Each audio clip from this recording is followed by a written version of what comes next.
Bien, hermanos, buenas tardes a todos. Que el Señor les bendiga. Es una alegría para mí estar hoy día compartiendo la... ¿Se cayó? No, no alcanzó. La palabra del Señor con ustedes. Es siempre un motivo de alegría, una responsabilidad estar acá y me pone contento verles, hermanos. Hace tiempo que no me tocaba estar en esta posición. Es bonito verles desde acá. Y durante todo el mes de octubre hemos estado desarrollando una serie de sermones, como ustedes pueden ver ahí en la pantalla, que titulamos Ladrones de la Alegría, donde hemos podido aprender cómo ciertas actitudes, cómo ciertas conductas pueden echar raíces a nivel muy profundo en nuestro corazón, tanto así que poco a poco se van transformando estas actitudes, estas acciones en ídolos para nosotros. Y no solo eso, sino que junto con eso nos esclavizan también. Y así como un ladrón lo haría, en esta figura de ladrón, ¿cierto?, de forma sigilosa, estos ídolos provocan que la alegría a causa del Evangelio en nuestra vida, en nuestros corazones, se vaya extinguiendo, se vaya apagando. Y ya hemos podido profundizar, como ustedes pueden ver acá, sobre estos 5 ladrones los domingos anteriores: la ingratitud, el miedo al futuro, la falta de perdón y la amargura, el amor al dinero, el temor de hombres la semana pasada.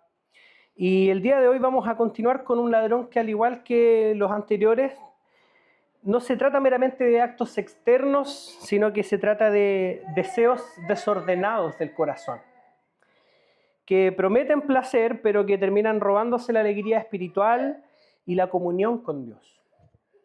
Hoy día vamos a hablar sobre el pecado sexual, propiamente. Y vamos a ver cómo el pecado sexual, que en cualquiera de sus formas, no solamente quizás lo tenemos más rápidamente en mente con el adulterio tal vez, pero vamos a ver que desde deseos impuros, fantasías lujuriosas, la pornografía, la fornicación, obviamente el adulterio consumado, hace exactamente lo mismo que el resto de los ladrones. La misma situación. Promete libertad, pero finalmente deja cautivo al corazón. Y lo vamos a hacer meditando en un capítulo muy conocido que se encuentra en el libro de los Salmos, que está catalogado como un salmo de lamento, que es el Salmo 51. Y esta confesión que hoy vamos a ver, que es una oración de David, probablemente sea la oración más sincera, más profunda y más hermosa que vamos a leer en los Salmos. Nos va a mostrar que ese Dios magnífico que adoramos, ese Dios bueno, ese Dios santo, omnipotente, como cantábamos minutos atrás, es también un Dios que desea que nos arrepintamos. Y eso es precisamente el Salmo 51, una plegaria de arrepentimiento al Señor. Y en este salmo vamos a ver 3 movimientos que necesariamente nacen del alma arrepentida. En primer lugar, la súplica de un corazón quebrantado. En segundo lugar, el clamor por una nueva creación. Y por último, cómo esta restauración se convierte en testimonio. Así que le invito a que puedan abrir sus Biblias, hermanos, o sus teléfonos, la aplicación, para que podamos leer el Salmo 51. Vamos a leerlo completo. Salmo 51. Dice así la palabra del Señor. Ten piedad de mí, oh Dios, conforme a tu misericordia. Conforme a la multitud de tus piedades, borra mis rebeliones. Lávame más y más de mi maldad y límpiame de mi pecado. Porque yo reconozco mis rebeliones y mi pecado está siempre delante de mí. Contra ti solo he pecado y he hecho lo malo delante de tus ojos, para que seas reconocido justo en tu palabra y tenido por puro en tu juicio. He aquí en maldad he sido formado y en pecado me concibió mi madre. He aquí tú amas la verdad en lo íntimo y en lo secreto me has hecho comprender sabiduría. Purifícame con hisopo y seré limpio. Lávame y seré más blanco que la nieve. Hazme oír gozo y alegría, y se recrearán los huesos que has abatido. Esconde tu rostro de mis pecados, y borra todas mis maldades. Crea en mí, oh Dios, un corazón limpio, y renueva un espíritu recto dentro de mí. No me eches de delante de ti, y no quites de mí tu Santo Espíritu. Vuélveme el gozo de tu salvación, y espíritu noble me sustente. Entonces enseñaré a los transgresores tus caminos, y los pecadores se convertirán a ti. Líbrame de homicidios, oh Dios, Dios de mi salvación. Cantará mi lengua tu justicia. Señor, abre mis labios, y publicará mi boca tu alabanza. Porque no quieres sacrificio, que yo lo daría. No quieres holocausto. Los sacrificios de Dios son el espíritu quebrantado. Al corazón contrito y humillado no despreciarás tú, oh Dios. Haz bien con tu benevolencia a Sión. Edifica los muros de Jerusalén. Entonces te agradarán los sacrificios de justicia, el holocausto u ofrenda del todo quemada. Entonces ofrecerán becerros sobre tu altar. Amén. Tengamos un momento de oración, hermanos, para que el Señor nos guíe en esta tarde. Padre Celestial, venimos delante de tu presencia, oh Señor, con humildad como iglesia, para pedir que tú puedas iluminar, Señor, nuestras mentes y que tú puedas hacer caer tu palabra en nosotros como semilla en tierra fértil, Señor. Para que esta palabra que hoy día queremos escuchar de ti, Señor, pueda dar fruto en nuestra vida. Confiando en que no vuelve a ti vacía nunca, Señor. Que siempre va a dar el fruto según tu voluntad, Padre. Permite que todos podamos, Señor, disponer nuestro corazón para ser enseñados por ti. Que nuestro oído, Señor, esté atento y nuestra mente y corazón dispuesta, Señor, para disponernos a escuchar tu palabra en esta mañana. Te lo rogamos en el nombre de Jesús. Amén. Amén. Vamos entonces a ver, hermanos, cómo es que el salmista en esta primera instancia, en este primer movimiento, nos va a decir que hay una necesidad de que haya una súplica, la súplica de un corazón quebrantado. Y hace unos días, hermanos, un amigo de la iglesia en Concepción me contaba una triste noticia que le habían entrado a robar a la casa de su mamá. Y lo triste de ese evento fue que le avisaron de esta situación y él llegó a casa, obviamente ya no había mucho que hacer, y estaba todo patas para arriba, como decíamos nosotros, un buen chileno, ¿cierto? Estaba todo muy desordenado. Y me acordaba también de que hace no tanto tiempo atrás le pasó un poco lo mismo a mi hermano acá en San Pedro, le estaban a robar. Y esa sensación que deja esto de ver todo desordenado, todo muy, muy violentamente desarmado tal vez, genera tristeza en el corazón. Y generalmente es como vemos que queda una escena, ¿no? Después de un robo, después de un atraco. Y así como en estas historias que yo les contaba, vemos que hay ladrones que entran con ruido, que es lo que por lo general pasa, que rompen ventanas, que fuerzan cerraduras para ingresar, pero hay otros que entran en silencio, disfrazados de placer y prometiendo gozo además. Pero mientras lo hacen, roban el alma. Y así es el pecado sexual, hermanos. Un ladrón de la alegría. Porque no golpea la puerta del corazón con violencia, sino que lo hace con seducción. No nos destruye de inmediato, sino que corroe lentamente desde adentro. Y si se fijaron mientras leíamos el texto, ahí en la versión Reina Valera que tal vez usted tiene un encabezado este Salmo 51. Dice, al músico principal, Salmo de David, cuando después que se llegó a Betsabé, vino a él Natán el profeta. Y toda esta historia se narra más en detalle en la segunda carta a Samuel, en los capítulos 11 y 12, ya que en honor al tiempo no vamos a leer en detalle en este momento, aunque a todo esto se lo súper recomiendo de todas maneras, como para que usted lo pueda leer en la casa, en la tarde. Pero lo que sí voy a hacer es resumirles lo que aparece en estos capítulos para que aquellos quizás que no conocen la historia puedan saber de qué estamos hablando, ¿ya?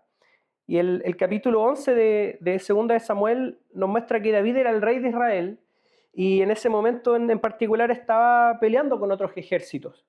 Era el tiempo en que todos salían a la guerra y obviamente él con mayor razón porque era el rey.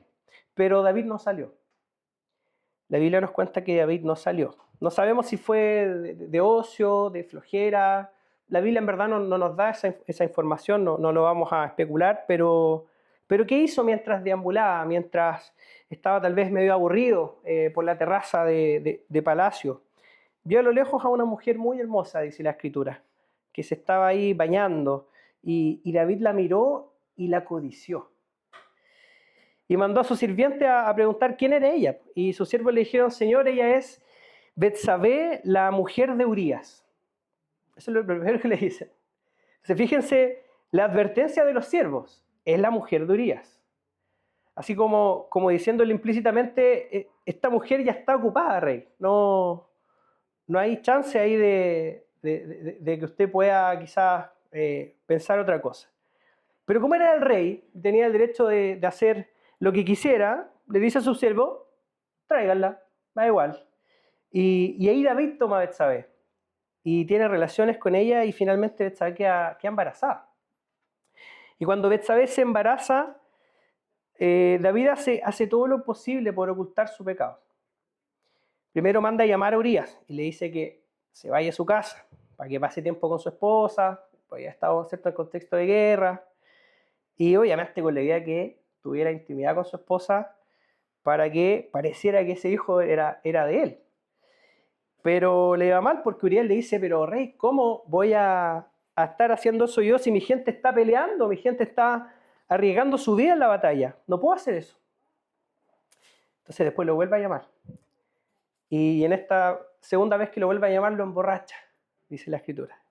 A ver si quizá ahora se logra ir a su casa. Pero Urias, muy lúcido, tampoco se va a casa. Y ya como plan C, como no consiguió que Urías tuviera intimidad con su esposa, lo que hace David es que le manda una carta con él mismo Urías, tremendo este detalle, a uno de sus soldados y le dice en esa carta que lo pongan a Urías al frente de la batalla. Entonces así cuando estén en la parte más intensa de la batalla, se iban a retroceder un poquito para que Urías muriera. Tremendo la maquinación de la mente de David. Y bueno, ¿qué pasó? Finalmente cayó muerto Urías. Y así David obtuvo lo que quería. Tomó a Betsabé como una de sus esposas, que tenía varias. Y todo parecía ir perfecto hasta ahí, pero la Escritura dice, al tiempo después, Dios envió al profeta Natán.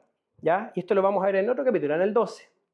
Aquí ya la historia avanza. Y la Biblia nos muestra que Natán le cuenta una historia a David en la que había dos hombres, uno rico y uno pobre.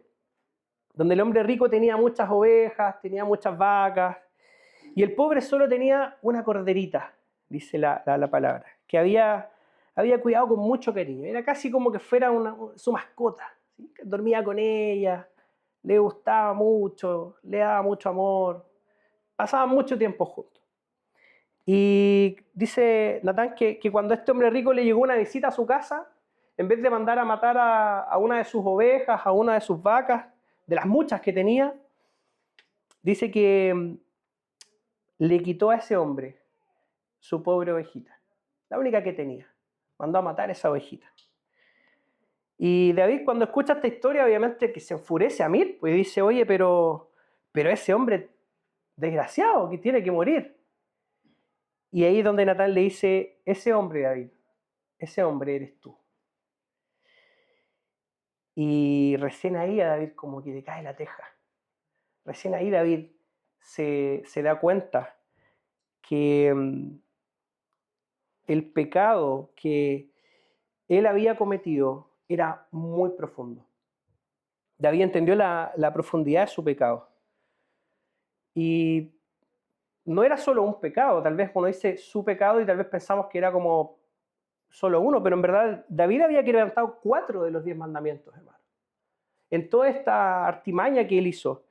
Y en un transcurso de poquitos días, David adulteró, David mintió, David codició y David asesinó. Y tanto el adulterio como el asesinato eran crímenes que se castigaban con la muerte, según la ley. No existía ningún sacrificio que estuviese prescrito en la ley para cubrir ese pecado. David merecía morir finalmente. Ese es el punto. Pero es Dios mismo quien toma la iniciativa y decide revertir ese destino para el salmista. Y lo vemos incluso desde antes que comience el propio versículo 1, hermanos. Fíjese, es Dios el que se presenta a David, hermanos. Es Dios que nos busca a nosotros primero y no es al revés. ¿Por qué? Porque es Dios quien manda a Natán. Porque Dios lo buscó primero. David hizo lo mismo que hizo Adán en Génesis. Adán se esconde y Dios dice, ¿dónde estás, Adán? Y esto mismo vemos que le sucede a David. Dios busca a David y se acerca a él por medio del profeta Natán y David estaba escondido. Había pasado mucho tiempo desde este hecho. Estaba avergonzado, estaba muy lejos de Dios, probablemente porque ese pecado que él había cometido lo tenía distanciado de Dios, lo tenía separado de Dios. Y es en ese vacío que David se siente producto de haber perdido su comunión con Dios, es que él clama en el verso 1, ten piedad de mí, oh Dios, conforme a tu misericordia, conforme a la multitud de tus piedades, borra mis rebeliones. Y es interesante esto, hermanos, porque David no comienza justificándose. David no comienza disimulando su caída, David no comienza prometiendo cambiar. David se da cuenta del pecado miserable y egoísta que había cometido contra Dios. ¿Y qué hace?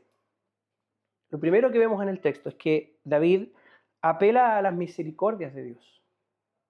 David apela a las bondades y a la compasión de Dios, al carácter de Dios. David no puso ninguna excusa, no culpó a Betsabé. Mira, Señor, ¿por qué justo ella estaba ahí? ¿O por qué justo yo no fui a la guerra? No culpa a ninguna otra persona, no tuvo un discurso a la defensiva, David. Como probablemente muchos de nosotros lo tendríamos ante una discusión o ante una acusación. Sino que él reconoce completamente su pecado. Él empieza clamando, ten piedad de mí, oh Dios, y la palabra hebrea Hanán, que se traduce aquí por ten piedad, significa inclinarse con gracia o mostrar favor inmerecido. Pero obviamente no de parte de David, sino que de parte de Dios. Es Dios que se inclina con gracia. Es Dios que muestra este favor inmerecido. Entonces significa que hay una acción misericordiosa de parte de Dios, de parte de esta parte superior, valga la redundancia, hacia esta otra inferior, que está en pecado. Entonces David no está pidiendo un trato justo, sino que él está pidiendo literalmente un milagro de misericordia. Porque él entiende que el perdón no se negocia. David entiende que el perdón se implora. Así entiende David que funciona.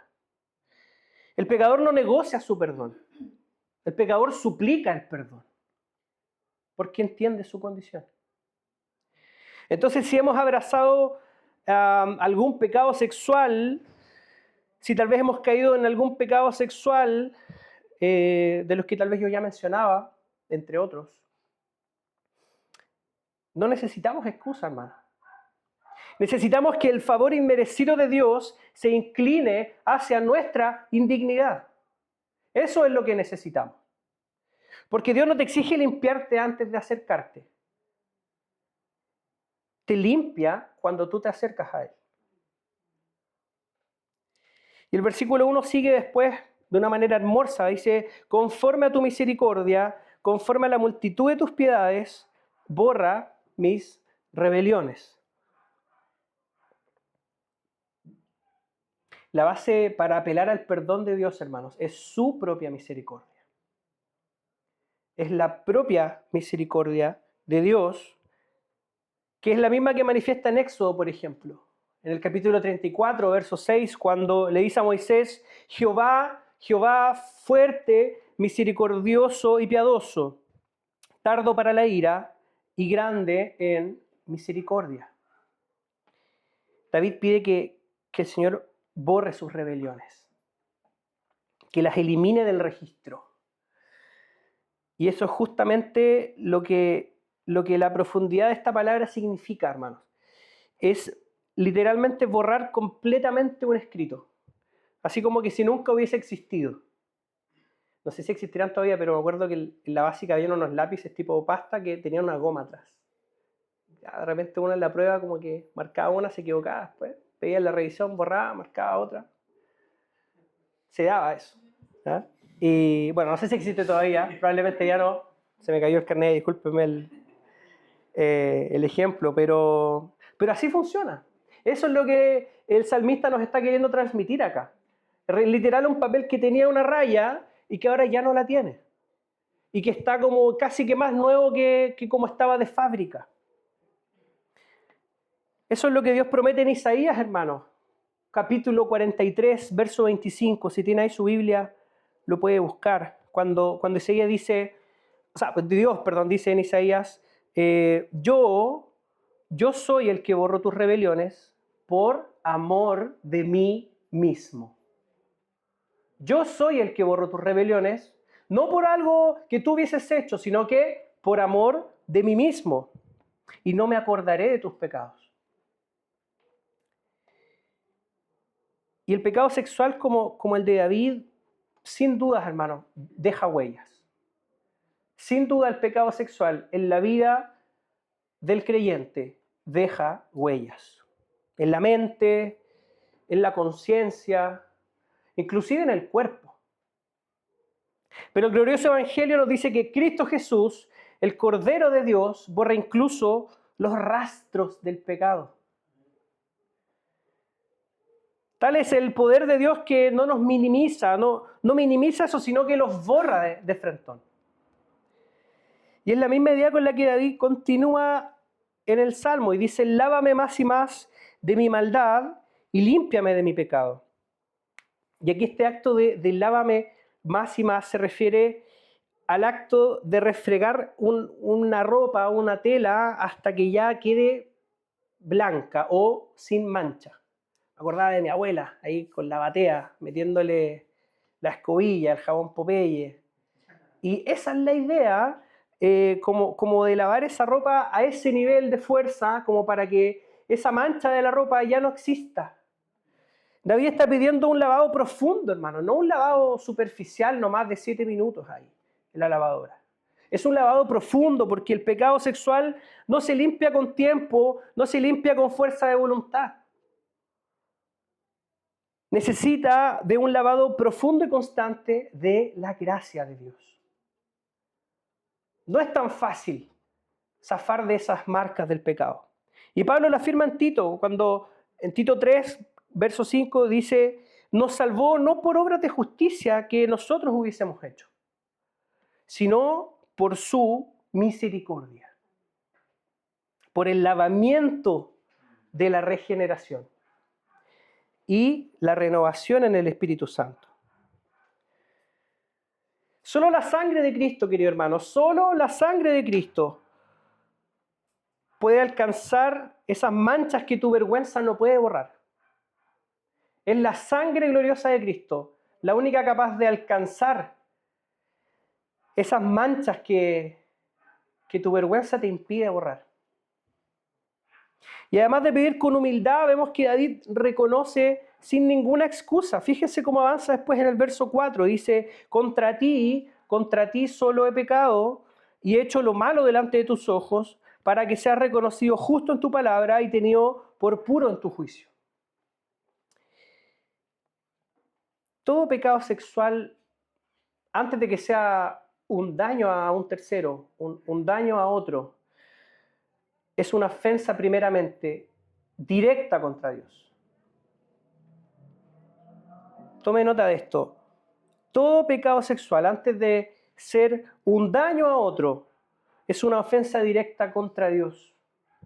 Es decirle a nuestro Creador, tu diseño no basta, tu santidad no me satisface, yo mejor me busco otro amor, otro cuerpo, otra emoción que llene lo que tú no estás llenando.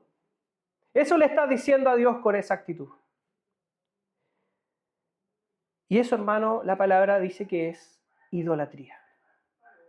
Esa actitud del corazón, la palabra nos dice que es idolatría.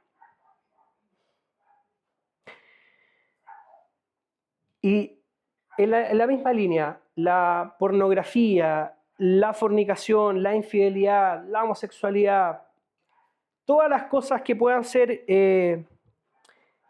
perversas en ese contexto, no son solamente conductas inmorales. Son expresiones de un corazón que ha desplazado a Dios de su trono, y eso es peor aún, hermano. Ese hecho, ese desplazar a Dios de su trono es incluso aún peor que la inmoralidad misma.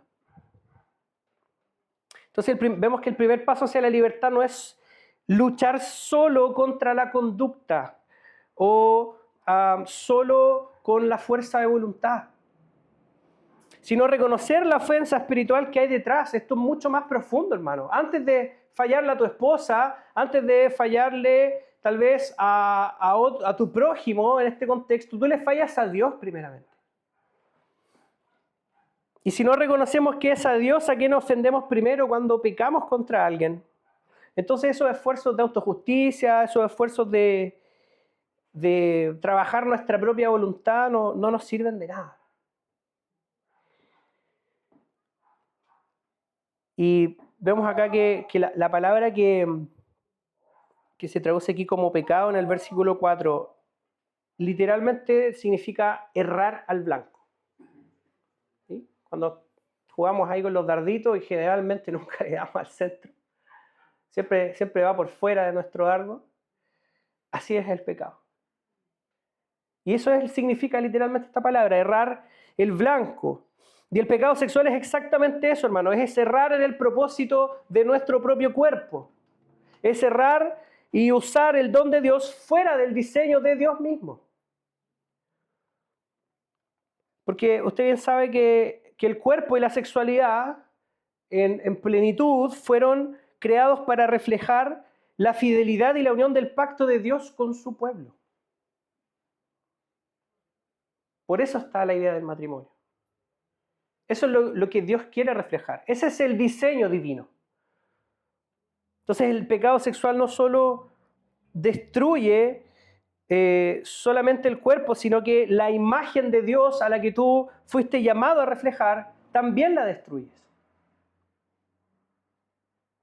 Ya no es solamente pecar contra ti, pecar contra otro, primeramente contra el Señor y contra la imagen que Él te llamó a reflejar.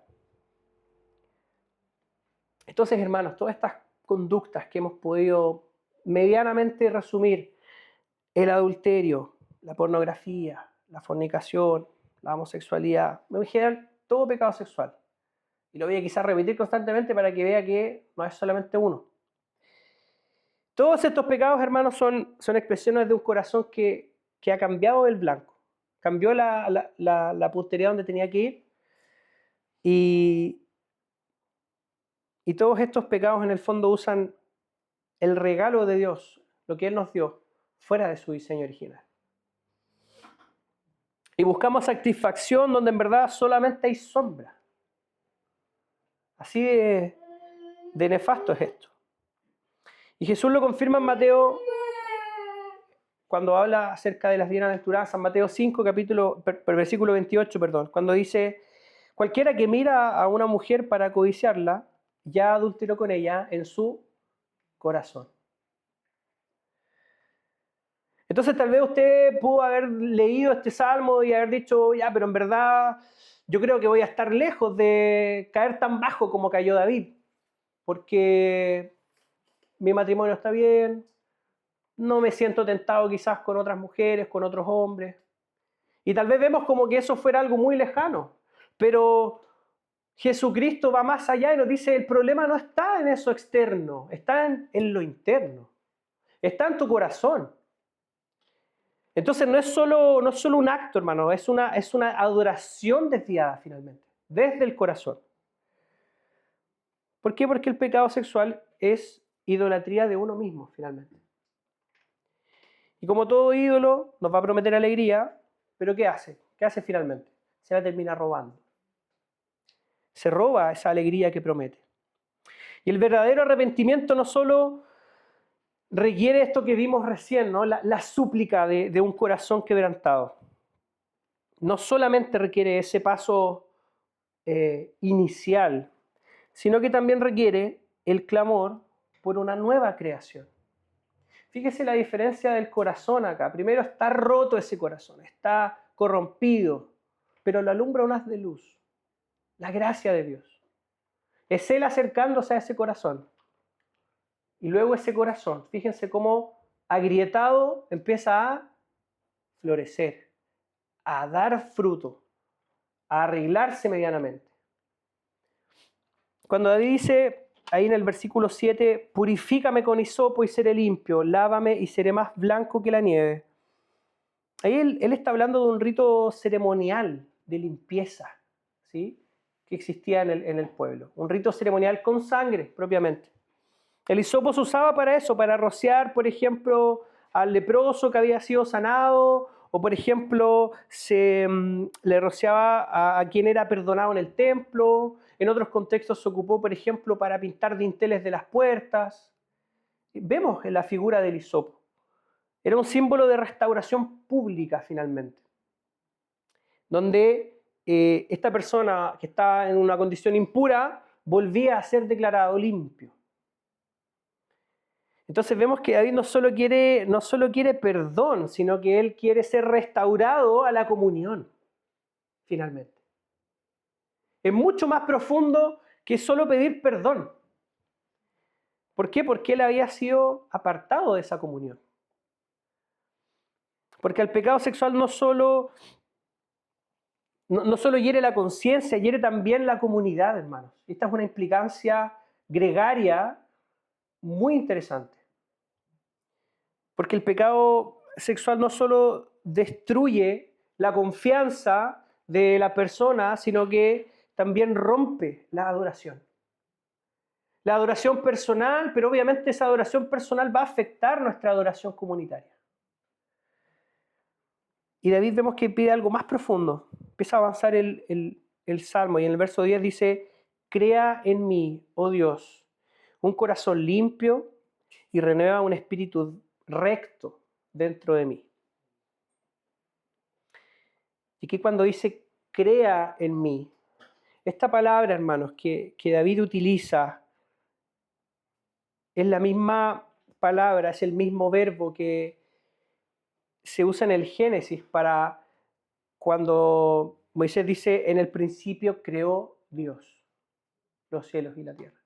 Este acto creador es el mismo verbo que utiliza David cuando dice, crea en mí, oh Dios. Entonces, es un detalle no menor, hermanos, porque este verbo se utiliza exclusivamente para los actos creativos de Dios. No es que alguien pueda venir a crear una situación o alguien pueda crear una cosa humanamente hablando. Es exclusivamente para los actos creativos de Dios. Solo Dios puede utilizar ese verbo en algo y crear algo. Y aún más, solo Él puede crear algo de la nada. Así fue como Dios creó todas las cosas. Creó los cielos y la tierra, creó el universo. Entonces fíjense lo que David está mostrando. David está diciendo, no puedo repararme porque necesito que tú me rehagas, que tú me hagas de nuevo. Yo no puedo. Que tú me hagas de nuevo, entonces es solamente una obra redentora, una obra exclusivamente de Dios. Y David reconoce eso. Solo Dios puede hacerlo de nuevo. David no le está pidiendo al Señor, Señor, arregla mi corazón, párchalo nomás, igual más o menos está bueno, quizás sirve. El salmista le está pidiendo al Señor que cree en él un corazón limpio y que lo haga desde cero. Y lo hace porque reconoce que el pecado ha dañado su ser tan profundamente, ahí en lo más profundo, entonces que ya no basta sencillamente con una terapia espiritual. No basta, hermanos, con sesiones de coaching motivacional. No basta con que alguien venga y consuele a David. No basta con estas cosas que para el mundo tal vez son lo máximo o son suficientes. David sabe que lo que necesita es lo que todo pecador necesita. Lo que todos nosotros necesitamos, tú y yo. Que es que Dios cree en nosotros un corazón nuevo. Es profundo esto. Y no se trata solo de sentirse perdonado, sino que, como veíamos en esta imagen, ser transformados. La implicancia no está solo en el perdón o en el sentirse perdonado, sino que cómo a través de este perdón yo puedo ser transformado mediante el Espíritu Santo. Ahí está esa figurita también. Se ve poco, pero una palomita ahí. Que da esta idea de que esa transformación, ese dar fruto nuevamente, es gracias al Espíritu Santo. Jesús retoma esta idea en Mateo, ahí en el capítulo 5 otra vez, y dice, bienaventurados los de limpio corazón, porque ellos verán a Dios. Bienaventurados los de limpio corazón. Porque la pureza sexual no es sinónimo de negación del placer. Generalmente tendemos a pensar eso. La pureza sexual, entonces, es como negarme al placer. Pero no es eso. Sino que la pureza sexual tiene que ver con esta idea de libertad para poder ver a Dios sin velo. Sin ese velo en nuestros ojos. Porque el mundo te dice, sigue tus deseos. Sigue tu corazón. Dale, no pasa nada. Pero el Evangelio nos va a responder, solo Cristo puede ordenar tus deseos. Solo Cristo puede ordenar lo que hay en tu corazón. Y un espíritu recto, hermanos, es un espíritu firme. Esa es la idea del texto acá, un espíritu que no se mueve fácilmente. Un espíritu que combate esa inestabilidad que produce el pecado sexual. Un espíritu que afirma la conciencia que quizás puede temblar eventualmente.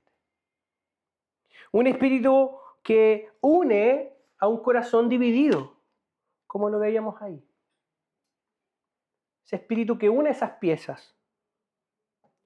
Y Pablo lo expresa en Gálatas 5, verso 16, porque dice, andad en el espíritu y no satisfagáis los deseos de la carne. Porque finalmente, hermanos, la victoria sobre el pecado sexual no es un logro meramente moral. No es un logro solamente moral, es un fruto del Espíritu que nos va a renovar y nos va a estabilizar. Porque hay un espíritu recto dentro. Y vemos cómo sigue avanzando el Salmo y el verso 11 dice, no me eches de delante de ti y no quites de mí tu Santo Espíritu. Y David aquí, hermanos, expresa, yo creo, el mayor temor de todo creyente verdadero. Que fue incluso parte de lo que el Señor Jesucristo experimentó. Y que debería ser el mayor temor de todos nosotros, que es ese temor de perder la presencia de Dios.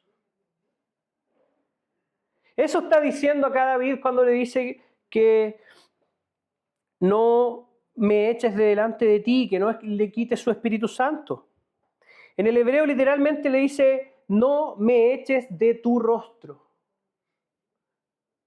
Eso significa esa expresión. Y esa expresión se ocupaba también para desechar objetos que eran inútiles ya. Entonces David le está pidiendo al Señor, no me deseches, Señor, como basura. porque Él sabe su condición. Él sabe, leíamos, en pecado me concibió mi madre. Él sabe cómo Él es. Pero Él apela a que el Señor no lo deseche. Por amor de su nombre, de su misericordia. David sabía que sin el Espíritu Santo, hermanos, no podía vivir cerca de Dios, ni un segundo. No podía obedecerlo, no podía tampoco tener gozo sin el Espíritu. Y notemos que David no teme perder su trono, por ejemplo. David no tiene temor de perder su corona, de perder su influencia. No vemos eso en el texto. El mayor temor de David es perder a Dios mismo. Y yo les pregunto, hermanos, ¿será que es Dios tu mayor tesoro? ¿Está siendo esa presencia de Dios en tu vida lo más preciado para ti hoy día? A tal punto que tú digas, tengo temor de perder eso. Porque es lo más preciado para mí. ¿Será que abrazamos en nuestro corazón esa oración?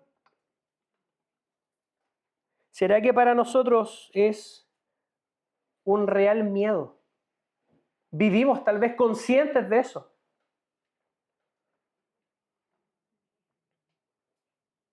Hagamos nuestra, hermanos, también esta petición de David. Oremos al Señor por esto. Digámosle, Señor, no permitas que yo me aleje de ti.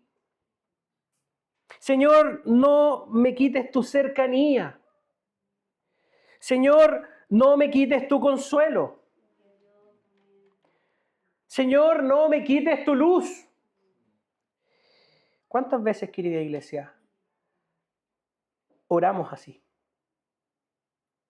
¿Cuántas veces en nuestras oraciones personales, en nuestras oraciones familiares, oramos así, en esa dirección? O tal vez solo estamos orando, pidiendo y pidiendo cosas que también está bien. El Señor nos manda a interceder, nos manda a pedirle. ¿Qué nos va a dar? Pero ¿cuánto porcentaje de nuestra oración es el que le estamos dando a nuestro Señor, pidiéndole que nos mantenga cerca de Él? Necesitamos, hermanos, clamar al Señor que no se aleje de nosotros. David clama, verso 12. Vuélveme el gozo de tu salvación y espíritu noble me sustente. Y ojo acá que David no es que esté pidiendo una nueva salvación, por así decirlo. David solamente está pidiendo la alegría que ese pecado le robó. David quiere esa alegría que llevaba tiempo sin sentir a causa de ese pecado. Porque el gozo que desapareció fue ocultado por la culpa. Así obran estos ladrones de la alegría, sutilmente. Pero la gracia de Dios nos devuelve esa capacidad de poder disfrutar de Él. Esa gracia que el pecado sexual nos roba. Y en Romanos capítulo 8, en el primer versículo dice, ninguna condenación hay para los que están en Cristo Jesús. Amén. Ninguna condenación hay para los que están en Cristo Jesús. Y en 1 de Juan, capítulo 1, versículo 9, nos reafirma esta idea. Dice, si confesamos nuestros pecados, Él es fiel y justo para perdonar nuestros pecados y limpiarnos de toda maldad.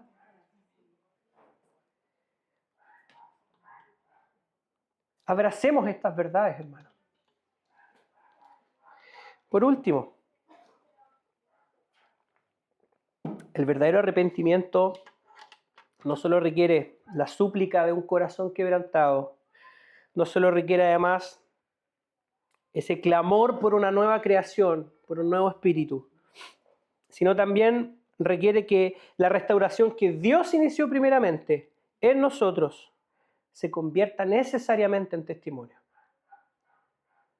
Ese arrepentimiento requiere que esa restauración se convierta en testimonio. hacia afuera, para otros. Porque David no termina en su dolor, no queda ahí. Fíjese el vuelco que da el texto. Hasta el versículo 12 vemos solamente a David humillado, a David reconociendo su condición, pero David no termina su dolor, sino que David termina ¿en qué? En misión. Fíjate el verso 13, entonces dice, enseñaré a los transgresores tus caminos y los pecadores se convertirán a ti. Líbrame de homicidios, oh Dios, Dios de mi salvación, cantará mi lengua tu justicia. Señor, abre mis labios y publicará mi boca tu alabanza, porque no quieres sacrificio, que yo lo daría, no quieres holocausto. Los sacrificios de Dios son el espíritu quebrantado, al corazón contrito y humillado, no despreciarás tú, oh Dios. Haz bien con tu benevolencia, Sión, edifica los muros de Jerusalén, entonces te agradarán los sacrificios de justicia. El holocausto u ofrenda del todo quemada, entonces ofrecerán becerros sobre tu altar. ¿Se dan cuenta del movimiento que nos propone David acá?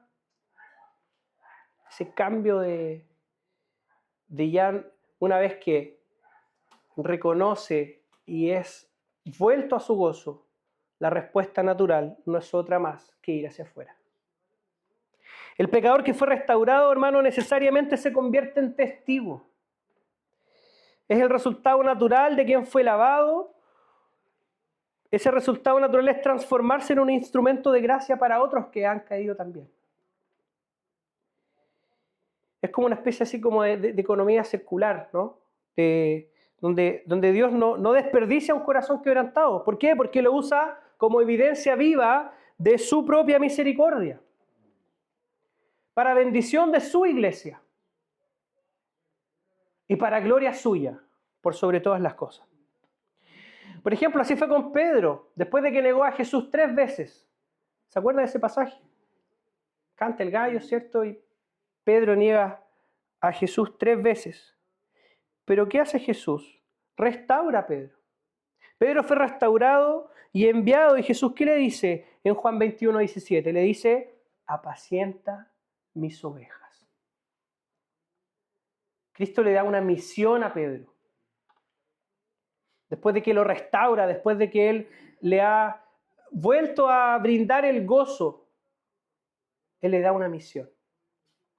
Y así también como Pedro fue liberado, el creyente que ha sido liberado del pecado sexual, hermano, ya no vive con vergüenza, sino que ya ahora vive con gratitud. Esa vergüenza que el propio pecado hace que arraiguemos en nuestro corazón, se vuelque y se convierte en gratitud.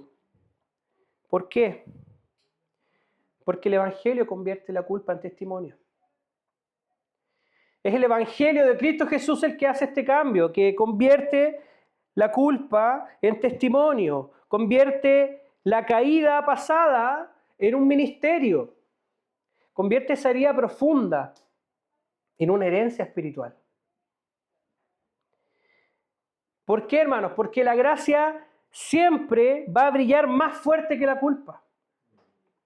La gracia de Dios siempre va a brillar muchísimo más que la culpa, hermano.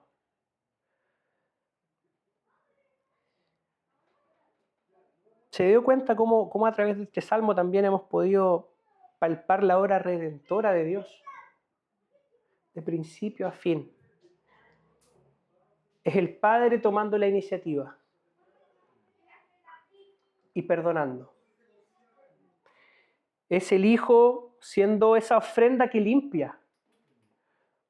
Es el Espíritu Santo creando y afirmando un nuevo corazón. Cristo, hermanos, es indudablemente el hilo conductor que atraviesa cada salmo, particularmente este salmo. Pero no solo atraviesa este salmo, sino que todos los salmos y cada historia, toda la escritura, cada acto litúrgico incluso, porque no hay parte de la escritura, no hay parte de nuestra liturgia donde no resuene el eco de su evangelio. Porque el Señor es el protagonista absoluto de la redención. El Señor es el protagonista absoluto de la adoración y también del arrepentimiento. Donde tú y yo no aportamos nada más que nuestra sola necesidad de ser alcanzados, nada más.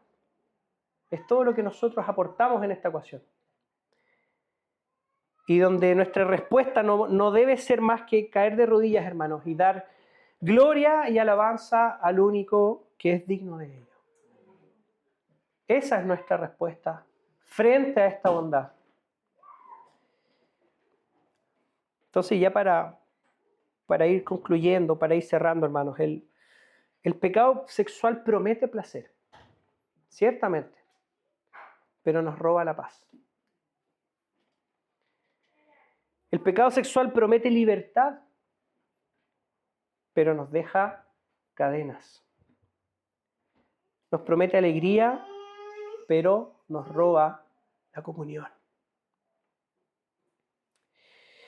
Y yo te pregunto hoy día, ¿qué tan dispuesto estás a convertir tu historia de vergüenza en un testimonio de gracia?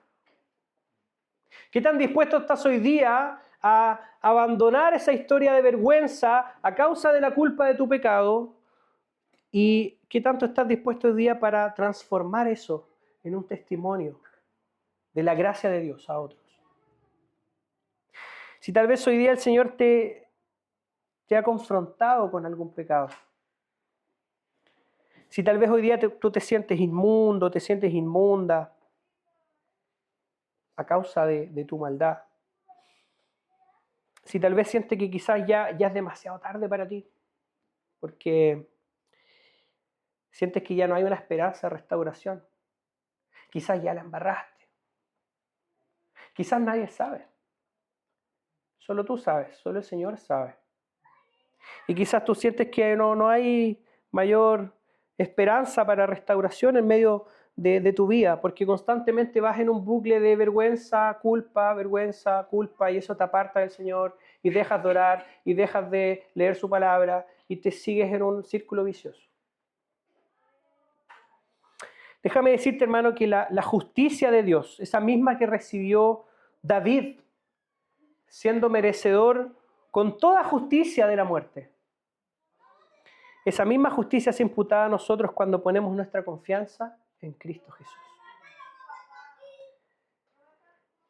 Y la invitación hoy día es a que si esa confrontación llegó, tú la puedas recibir con alegría. Si esa confrontación a causa de tu pecado llegó hoy día a tu corazón, yo te invito a que tú la puedas recibir por parte del Señor con alegría. Porque el Señor te ama. Y muestra de ello es que te confronta. Recuerda que Cristo vino a desarmar a los ladrones de la alegría. Todos estos que vimos anteriormente. Todos esos ladrones que ya vimos, junto con el de hoy. Cristo vino a desarmar a estos ladrones. Y Él fue herido para que tú seas sanado. Él fue despojado para que tú seas vestido de su pureza. Él murió por esos pecados que tú intentas esconder hoy día. Así como David lo quiso hacer. Él murió por esos pecados que tú intentas esconder. Y resucitó para darte una nueva vida. Hoy día. Esa vida que es venidera, pero que ya la podemos experimentar hoy día. Porque cuando la gracia entra y nos capacita, entonces, hermanos, el ladrón se queda sin poder. No hay chance para los ladrones de la alegría. Cuando la gracia entra, cuando la gracia nos capacita, el ladrón ya queda sin poder. ¿Por qué? Porque Cristo devuelve multiplicado ese gozo que el pecado nos robó. Ese gozo que el pecado hoy día nos arrebata, el Señor lo devuelve multiplicado en nuestra vida, hermano. Amén. Amén. Oremos al Señor y pidámosles que bendiga su palabra en este día. Oremos.